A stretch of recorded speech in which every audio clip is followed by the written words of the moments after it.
Next call for you is from Warren, New Jersey, independent line. Good morning, caller. Hi, good morning.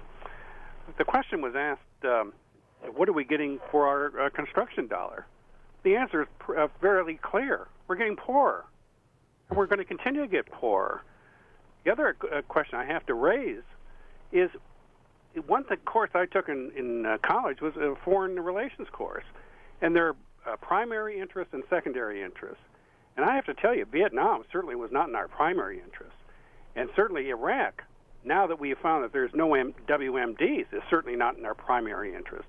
And to spend this kind of national treasure on construction with people, number one, who will not appreciate it but just try to kill us while we're doing it, just seems immoral and idiotic. I mean, do you get that impression that no matter how much money we spend in that dump of a country, that we're ever going to get any kind of appreciation or anything for our dollar? Well, I take it from the tone of your voice that you wouldn't be a big supporter of another 30 or 40 billion dollars on the reconstruction. If you look at the numbers, it's fairly astronomical what we're spending in Iraq. I mean, the new supplemental that's being discussed is 124.2 billion. When you work that out, that's 10.3 billion a month.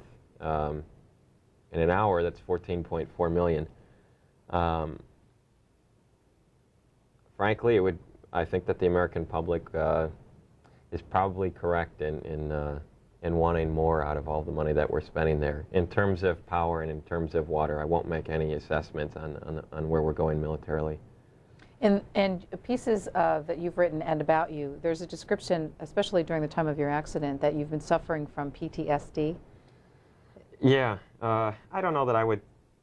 I mean, I know there's a sort of American stigma about it, which I feel like I've gotten over, but I think that I was suffering from symptoms of PTSD, which may sound like it's splitting hair, but to be sure, when I came back from Iraq, it was several months before I had a night's sleep that was free of nightmares, and this accident itself, I think, was fairly indicative of a high stress level from How are you doing now? Oh, I'm fine now. Got some scars on the face and some broken teeth, but I can live with that. So. And can you explain what you saw, or what caused you to be in that level of stress? Well, once you get out of the green zone, I mean, I was living in Anbar province. You know, you start going out. I was going out maybe 4 or 5 times a week. A lot of people that live in the green zone maybe will go out that many times in a year. And most of the time it was in open-air tubs in the back of Humvees. And the whole time when you're going to a meeting, you're constantly scanning every possible thing that's on the road, that's in people's hands, bits of wire, anything that could potentially be construed as a threat. Now,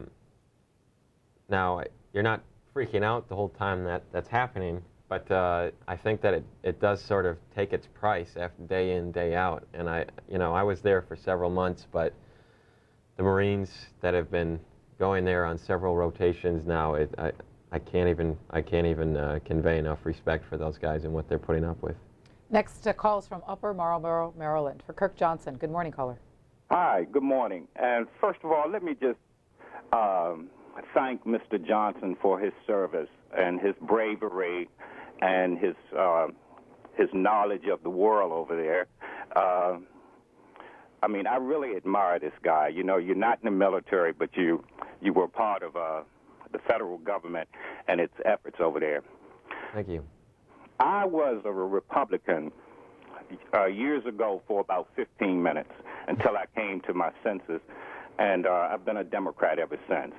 But, Mr. Johnson, oh, and thank you for C-SPAN, by the way. Mr. Johnson, what I wanted to ask you was this. A few years ago, when Bush 41 went into Iraq, he specifically didn't go into Baghdad. Now, I knew a Muslim friend of mine during that time said very clearly that if the United States troops go into Baghdad, one of the tactics of Islamic fighters is to let you in, but don't let you out. He said this back during Bush 41's days. And I didn't think about it much until Bush 43 took us all the way into Baghdad. And I just want to hear you comment on that tactic, since you are an expert in that field. Is that a credible tactic that we're seeing now, that they let us in relatively easy, disarm the army, threw the Ba'athist out, that kind of thing, made it look easy, and our president got up on the ship and made that statement, mission accomplished, and that kind of thing. Okay, sir. Thanks. Let's stop there because we're running out of time here. Well, like I said, I wouldn't claim to be an expert on insurgency or counterinsurgency, apart from what I learned with my eyes there. But I do know that there is a significant portion of the insurgency that is not Al-Qaeda related, that they're former elements of the Ba'ath Party. There's a concept called net wars, where there are groups will sort of come together for specific attacks and then break apart, and they don't necessarily have to have any ideological allegiance towards each other.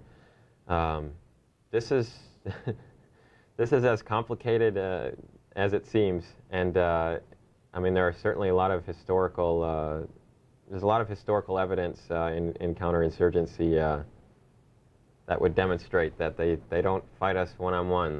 The whole point of this is to get us in and study our weaknesses and find ways to exploit them. Let's go back to the campaign that you're doing for the people who helped the U.S. goals. Mm-hmm. You said you have a list of hundreds of such. And are you staying in contact with them? I am. Every day they're writing. I'm in town also to have meetings with other Reconstruction actors who will also contribute to building the list so that they can account for the whereabouts of their staff. Are you forming a coalition of like-minded people here who will help in your effort? Yeah, that's the goal. There are a lot of people throughout the country that have been standing up and pledging support, and we're hopefully going to try to set up some sort of initiative to continue to lobby on behalf. I mean, we're looking at 4 million Iraqis have lost their homes. 2 million have fled the country, and if you were to extrapolate in American terms, it'd be the same as 43 million Americans losing their homes. And figure half of those, 21 million of them, are flooding across the border into Canada and Mexico, which are not being particularly receptive. So we've got a huge problem ahead of us. This is the largest population shift in the Middle East since 1948. So not going to go away anytime soon. Do you have a website that you've created for people who are interested? I don't. I'm working on it, but this has all been sort of a one-man show right now. Well, let's say we've got some people out here who are interested. Is there any way that they can reach you? And if they want to reach me, they can, and I'll give you the email address. But the address for people to write to me at is iraqrefugees@gmail.com. And I can tell you that within the next few weeks, there will probably be an announcement of an initiative for people to contribute either their time or expertise, and if they want to help our Iraqi allies who have lost their country because they helped us.